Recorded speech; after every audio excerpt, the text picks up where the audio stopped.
Texto escrito por Viajero en el Tiempo. A ver, vamos a hablar claro.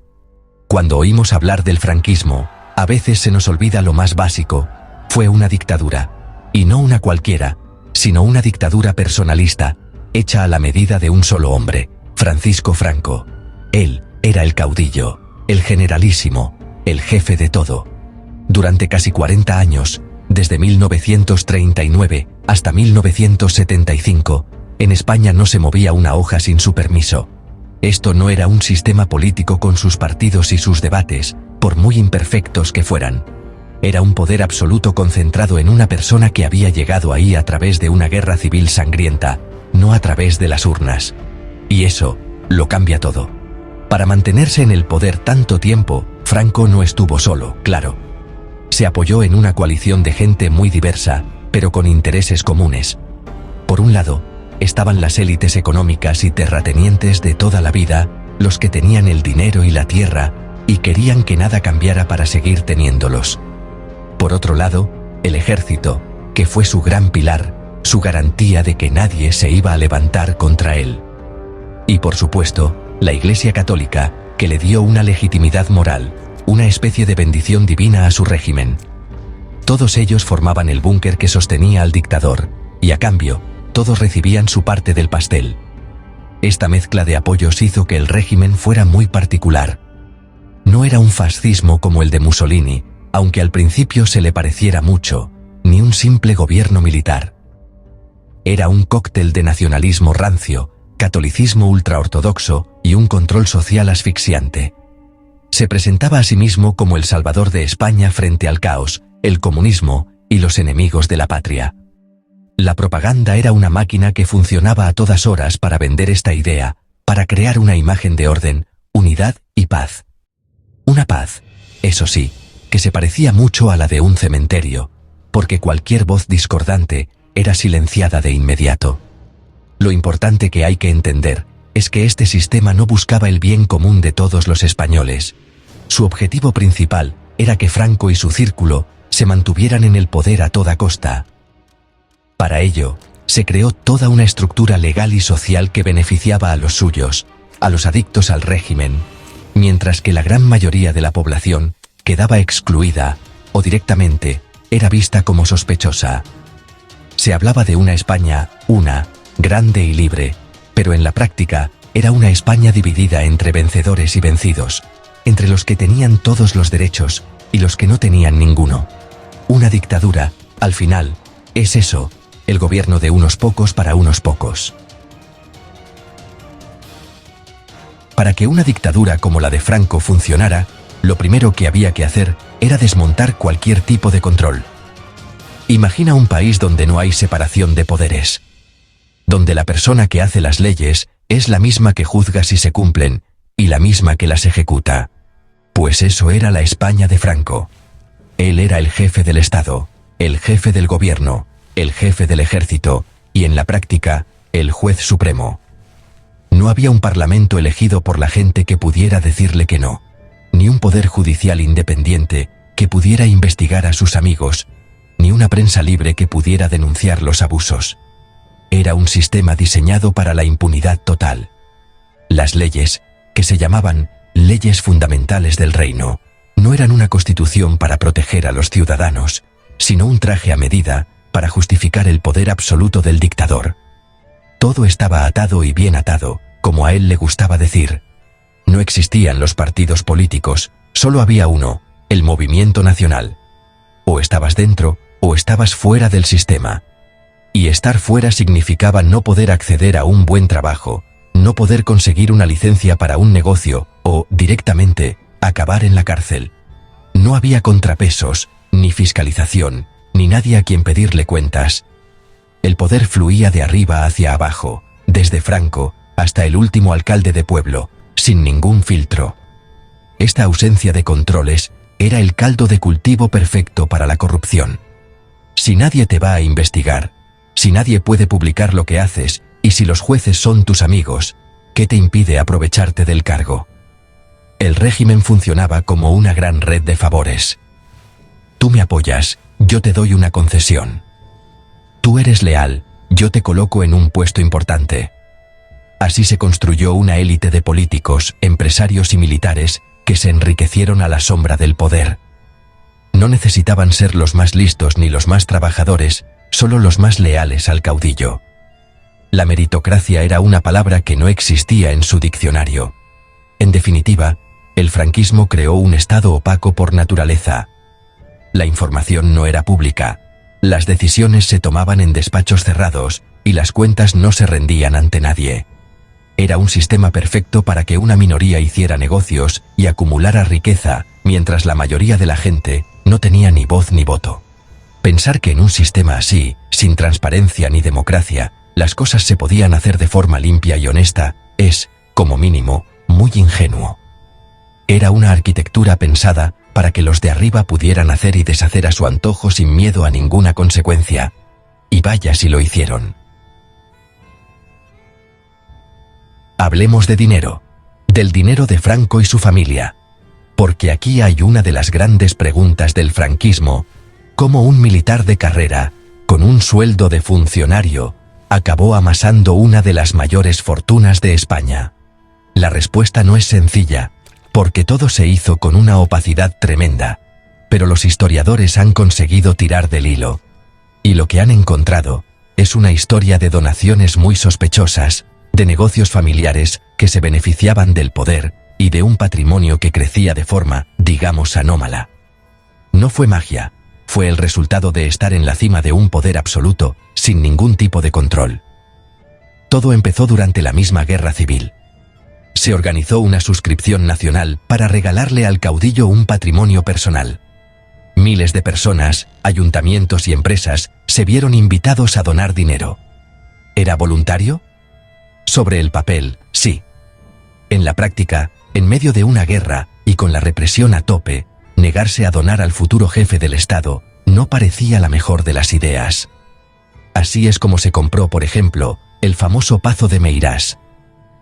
Este pazo, que originalmente pertenecía a la escritora Emilia Pardo Bazán y a su familia, fue adquirido para Franco a través de esta suscripción nacional. No era una propiedad cualquiera, sino una residencia cargada de historia y cultura gallega, que pasó a manos del dictador, gracias a la presión y las donaciones forzadas. Se vendió como un regalo del pueblo gallego, pero hoy sabemos que se presionó a la gente para que pusiera dinero, y que muchas propiedades se expropiaron a la fuerza para conseguir los terrenos. Pero la cosa no se quedó ahí. Una vez en el poder, las oportunidades de negocio para la familia Franco se multiplicaron. Su mujer, Carmen Polo, era famosa por sus visitas a joyerías y tiendas de lujo, de las que salía cargada de regalos que los dueños se sentían obligados a hacerle. El hermano de Franco, Nicolás, fue un personaje clave, un conseguidor que movía los hilos para beneficiar a empresas amigas a cambio de jugosas comisiones. Y luego estaba el yerno del dictador, el marqués de Villaverde, que utilizó su posición para hacer negocios millonarios, desde la importación de material médico hasta la representación de marcas de coches. Todo quedaba en familia. Lo más increíble es que gran parte de esto se hacía con una apariencia de legalidad. Se creaban sociedades, se firmaban contratos, se movía el dinero a través de cuentas bancarias.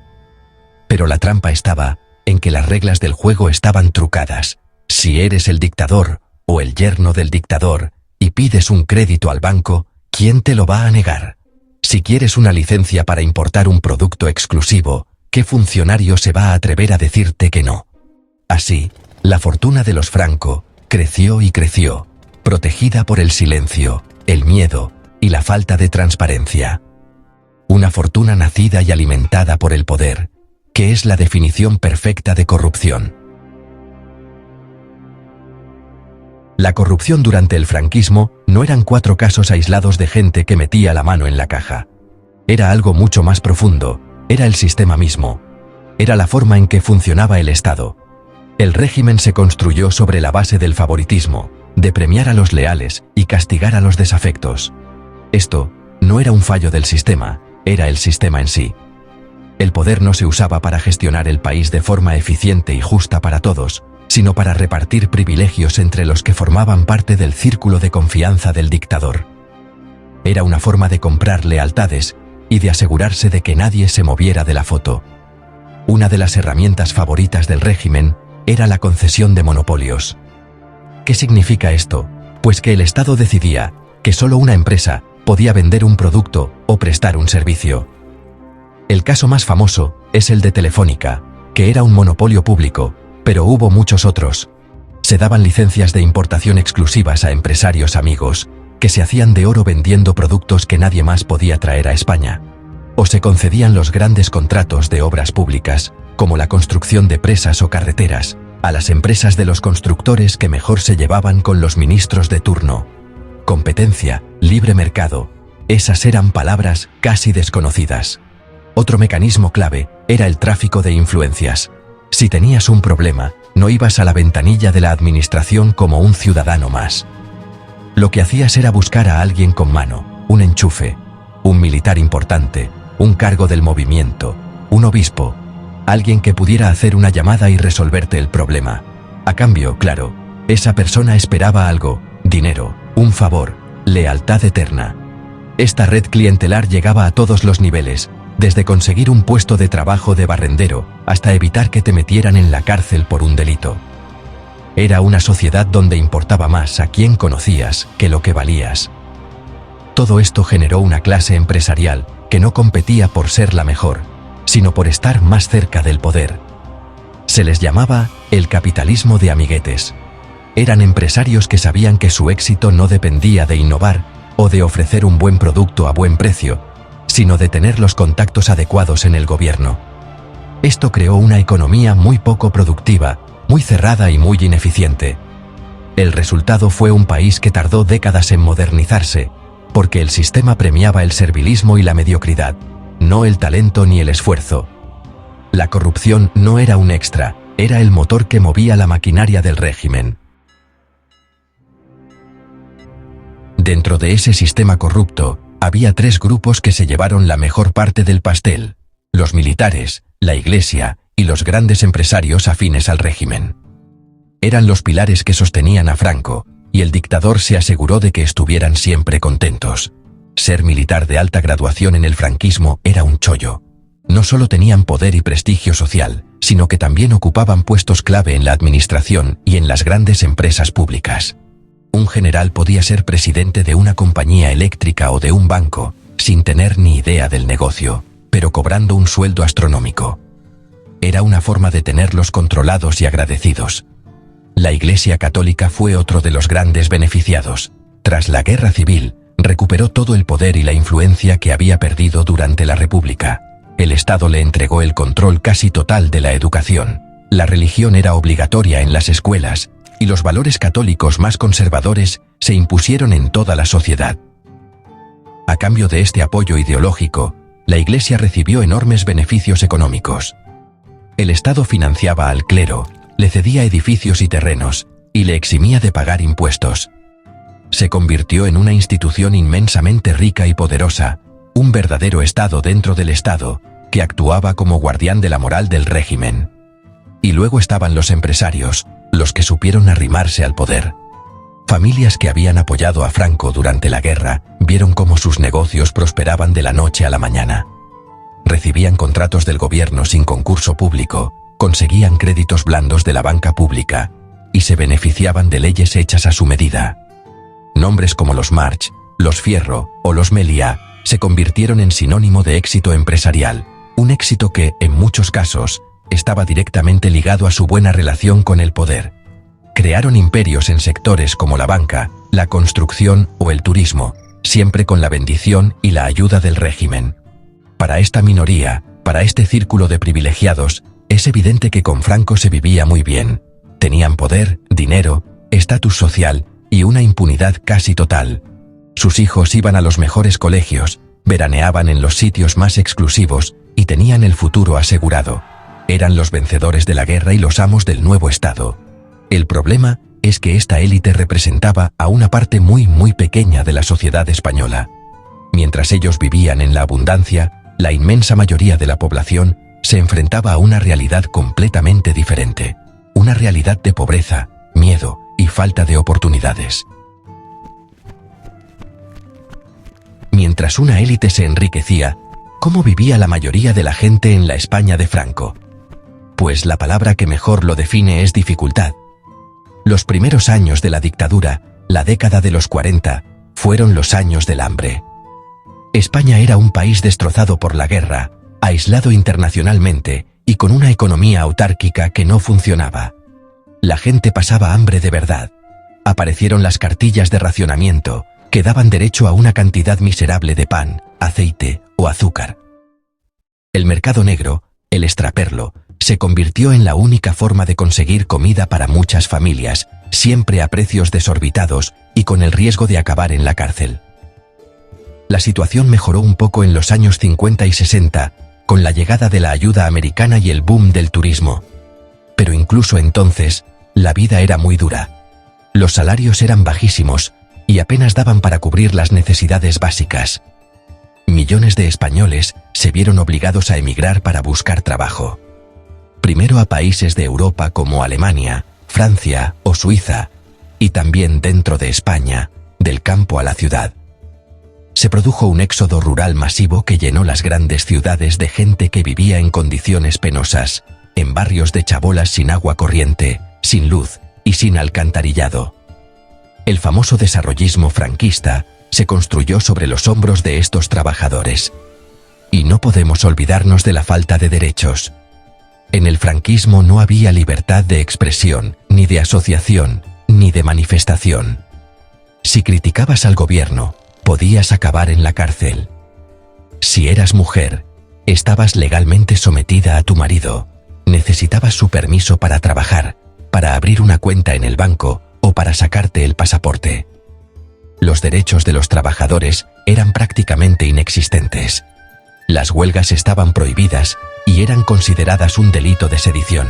Los sindicatos eran verticales, controlados por el propio régimen, y no defendían los intereses de los obreros, sino que servían para mantener la paz social a la fuerza. La represión era una constante. La policía, la Guardia Civil y la temida Brigada Político-Social vigilaban cualquier signo de disidencia. La censura controlaba todo lo que se publicaba, lo que se veía en el cine o lo que se cantaba. Se vivía en un ambiente de miedo y silencio. Esta era la realidad para la inmensa mayoría de los españoles.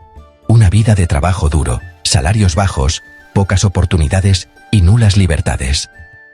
Hablar de que se vivía mejor en este contexto es, sencillamente, ignorar o querer olvidar el sufrimiento de millones de personas durante 4 décadas. Entonces, si la realidad era tan dura para la mayoría, ¿de dónde sale esa frase, ese mito de que con Franco se vivía mejor? Pues es una mezcla de varias cosas. La primera, y más importante, es la propaganda. El régimen franquista fue una máquina de propaganda durante 40 años. A través del Nodo, esos noticiarios que ponían obligatoriamente en los cines antes de cada película, de la radio y de la prensa controlada, se vendía una imagen idílica de España.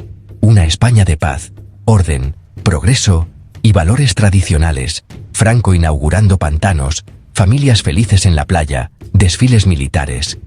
Era una realidad virtual que machacaba constantemente el cerebro de los españoles. Otro factor clave es la memoria selectiva. Para muchas personas que vivieron esa época, sobre todo en su juventud, los recuerdos están teñidos de nostalgia. Se acuerdan de su primer amor, de las fiestas del pueblo, de los partidos de fútbol, y asocian esos buenos momentos personales con el contexto político. Olvidan o minimizan las dificultades, la falta de libertad, el miedo. Además, para alguien que nació en la miseria de los años 40, la modesta mejora económica de los 60 pudo parecer un progreso gigantesco. Pasaron de no tener nada a tener un 600 y un apartamento en la playa. Esa percepción de ir a mejor, aunque fuera desde muy abajo, caló hondo. También hay que tener en cuenta la idealización del orden. El franquismo se vendía como la garantía de la seguridad. Con Franco no había delincuencia, se oye a veces. Es cierto que la dictadura imponía un orden férreo, pero era el orden del miedo. Se confundía la ausencia de libertades con la ausencia de problemas. Si no se hablaba de robos, de corrupción o de protestas en los periódicos, no era porque no existieran, sino porque estaba prohibido hablar de ello. La gente anhela la seguridad. y el régimen supo vender muy bien esa idea de que ellos eran los únicos que podían garantizarla, a cambio, claro, de renunciar a todos tus derechos. Finalmente, el mito se alimenta de la ignorancia sobre lo que realmente fue la dictadura. Las generaciones más jóvenes no la vivieron, y a menudo no se ha explicado bien en las escuelas, ni en casa. Se ha tendido un manto de silencio sobre el pasado. Cuando no conoces la represión, la corrupción y la pobreza real que hubo, es más fácil creer en una versión edulcorada y falsa. El mito de que se vivía mejor es, en gran parte, el triunfo póstumo de la propaganda franquista y el fracaso de nuestra democracia a la hora de construir un relato honesto y completo de nuestro propio pasado. Para desmontar un mito, no hay nada como los datos.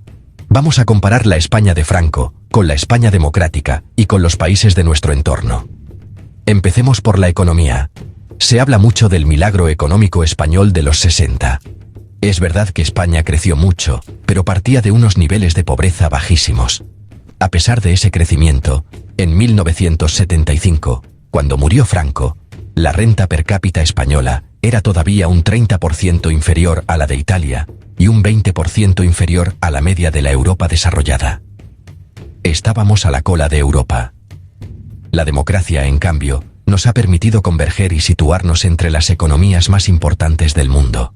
Hablemos de derechos sociales.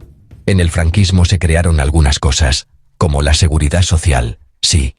Pero era un sistema muy básico y con una cobertura muy limitada. Hoy, en democracia, tenemos un sistema de salud público y universal que es la envidia de muchos países. Tenemos un sistema de pensiones públicas, un seguro de desempleo y una red de servicios sociales que, con todos sus problemas, no tiene nada que ver con la caridad y el asistencialismo de la dictadura. La esperanza de vida al nacer ha pasado de los 73 años en 1975 a más de 83 años en la actualidad. Esos 10 años de vida de más no son un milagro, son el resultado de vivir en una sociedad más justa y desarrollada. ¿Y la educación? El franquismo dejó a España con unas tasas de analfabetismo altísimas, especialmente entre las mujeres. El acceso a la universidad era un privilegio para una minoría muy pequeña. Hoy, la educación es obligatoria y gratuita, hasta los 16 años, y el acceso a la formación superior se ha democratizado como nunca antes. El número de universitarios se ha multiplicado por 10 desde la muerte de Franco. Una sociedad más formada es una sociedad más libre y con más oportunidades. Ese es uno de los grandes logros de la democracia, algo impensable bajo la dictadura. Incluso en temas como la vivienda, el mito se cae. El régimen presumía de construir muchas viviendas de protección oficial, pero la calidad era pésima, y el problema del chabolismo fue una constante hasta el final de la dictadura. Los datos demuestran que el verdadero esfuerzo en mejorar la calidad de vida, en construir un estado del bienestar sólido, en reducir las desigualdades y en ponernos a la altura de nuestros vecinos europeos, se ha hecho en democracia. Los datos son tozudos y no entienden de nostalgia, y lo que nos dicen es que, para la inmensa mayoría de la población, se vive objetivamente mucho mejor hoy que con Franco. Llegados a este punto, creo que la conclusión es bastante clara. La idea de que con Franco se vivía mejor es un mito, una falsedad histórica construida sobre la propaganda, la memoria selectiva y el desconocimiento. Es un eslogan que ignora la realidad de la inmensa mayoría de los españoles durante 40 años. Sí, es cierto que una minoría vivía muy bien. El propio Franco y su familia, los altos cargos del régimen, los militares leales, la jerarquía de la Iglesia y los empresarios amigos amasaron fortunas y gozaron de privilegios inalcanzables para el resto.